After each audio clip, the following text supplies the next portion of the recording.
ओजस्विता Mathur 28th rank से अब वो सेलेक्ट हुई है। जयपुर होम टाउन है ओजस्विता का। LLB ओजस्विता ने सुबोध लॉ कॉलेज जयपुर से अब वो किया है और KD एडवांस लॉ क्लासेस संस्थान में मेंस टेस्ट सीरीज और इंटरव्यू गाइडेंस किया वो स्टूडेंट है, वो रही है। ओजस्विता से मेरी गुजारिश रहेगी कि वो स्टेज पे आए और अपनी सफलता यात्रा के बारे में स्टूडेंट्स को है वो बताए कि किस तरीके से उन विशेष तैयारी की और इस एग्ज़ाम को है वो टॉप 50 में है वो आने में जो आप है वो सफल है वो रहे, इनके बारे में बताएं। सबसे पहले आपको बहुत बहुत बधाई और शुभकामनाएं ये है वो सफलता अर्जित करने के लिए। ओजस्विता, गुड आफ्टरनून एवरीवन।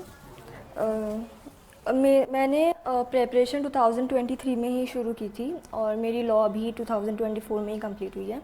तो सेमेस्टर के साथ ही मैंने बैरैक्स पे बहुत ज़्यादा फोकस किया था। सिंस मेरे पास ज़्यादा टाइम नहीं था तो मैंने एज सच कोई टेक्स्ट बुक वगैरह रेफ़र नहीं की।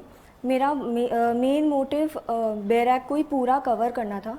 सिंस मेंस और प्री दोनों में ही हमने ग्रे एरिया से बहुत सारी चीज़ें देखी थी। तो मतलब ऐसा कुछ भी ना हो कि आप बैरैक से कुछ छोड़ दें। बैरैक बिल्कुल एक एक सेक्शन आपको पूरा पढ़ना है विद प्रोवाइजोज, एक्सप्लेनेशन, सब कुछ आपको पढ़ना है।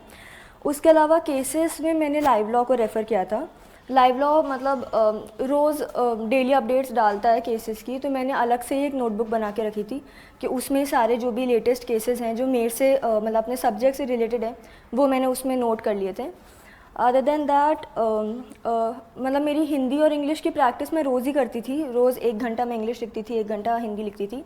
और हिंदी तो मेरी हरी सर ने ही गाइड किए थ्रू आउट। मतलब अगर हिंदी मेरी सही है तो वो हरी सर के कारण ही है।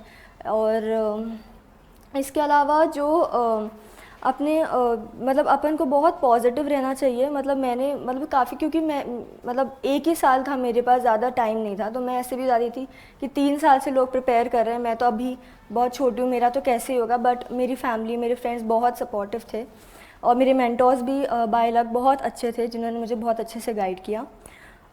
उसके अलावा जैसे अगर कभी भी मुझे इधर उधर कुछ भी जैसे कॉन्ट्रैक्ट हो गया या कॉन्स्टिट्यूशन हो गया जो थोड़ा सा अलग मतलब बैरैक बेस नहीं रहता, तो उसके लिए मैं AK जैन रेफ़र कर लेती थी। एज सच कोई टेक्स्ट बुक मैंने रेफ़र नहीं की थी। ओके। अच्छा ओजस्विता, आपने mains test series, interview classes, mock interviews वगैरह यहाँ से दिया उनको। आपको जब मेंस एग्ज़ाम आपने लिखा और रियल में आपने इंटरव्यू दिया तो उससे आपको कुछ है वो यहाँ के प्रोग्राम से कुछ बेनिफिट्स हुआ आपको? यस इसके बारे सर। में बताया। सिंस अपने मेंस में 1.5 मंथ ही था, तो मैंने पूरा जो मेरा मेंस का प्रेपरेशन था वो KD सर से ही किया है। यहीं से मैंने टेस्ट सीरीज़ ली थी और 40+ पेपर्स यहाँ प्रोवाइड हुए थे जो मैंने सॉल्व किए थे। और सिविल में और क्रिमिनल में भी कुछ क्वेश्चंस मेरे को एज इट इज़ ही देखने को मिल गए थे। सेक्शन 167 हो गया CRPC का, मतलब बहुत सारे क्वेश्चंस मेरे को एज इट इज़ ही लग रहे थे कि मैंने लिखे हैं पहले जो मैं यहाँ लिख रही हूँ। और मेरा पेपर भी मतलब छूटा नहीं था, 5 मिनट पहले ही कंप्लीट हो गया था मेरा पेपर। तो एज सच मेरे को मतलब सर के गाइडेंस के कारण, thank you so much sir, मेरे को बहुत हेल्प हुई मेंस में। और इंटरव्यू में भी सर ने मेरे को बहुत अच्छे से गाइड किया था। इंटरव्यू गाइडेंस मैंने यहीं से लिया है। नए कैंडिडेट जो तैयारी कर रहे हैं नेक्स्ट RJS के लिए, APO के लिए, इनको क्या विशेष संदेश देना चाहेंगे आप? तैयारी के बारे में कैसे करेंगे? एक तो एक मतलब आप अपना टाइम टेबल बना के रखें और जो आपका टाइम टेबल है वो अमाउंट ऑफ आवर्स से नहीं डिक्टेट होना चाहिए, वो अमाउंट ऑफ वर्क से डिक्टेट होना चाहिए कि आप रोज़ खुद को टास्क दें कि इतना इतना मेरे को ये पोर्शन सिविल का, ये पोर्शन क्रिमिनल का और ये मुझे कवर करना है। और एडिटोरियल्स भी आप रोज़ पढ़ें। मतलब एडिटोरियल्स से मैंने कभी मिस नहीं किए। टाइम्स ऑफ इंडिया और दैनिक भास्कर ये मैं रोज़ ही पढ़ती थी। हिंदी इंग्लिश के अपने थॉट्स डेवलप होते हैं जब अपन एडिटोरियल पढ़ते हैं। तो बाकी लीफलेट करके भी एक साइट है, आप उसको भी रेफ़र कर सकते हैं। वो लॉ से रिलेटेड जो भी अपने लीगल डेवलपमेंट्स हो रहे हैं उस पर कंटेंट प्रोवाइड करते हैं। और जनसत्ता भी आप लोग रेफ़र कर सकते हैं।